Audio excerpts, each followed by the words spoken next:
চাঁদের মতো বউটাই আইনা দিয়াছিলা মোরে, এই বউ নিয়া সুখ হইল না আমার এই সংসারে। দিনে রাইতে আমার সাথে খালি ঝগড়া করে, কথায় কথায় বাপের দেয়া বস্তুর খোটা মারে। দাদা কেন করাইলা আমায় বিয়া, আমি চিন্তায় বাঁচি না।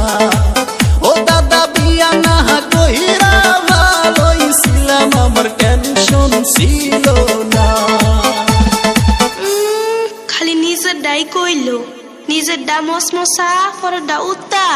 দাদা হুনো, 4 মাস হইছে বিয়া হইছে, কাছে আসে নাই আমার কাছে বৈশা একটু আদর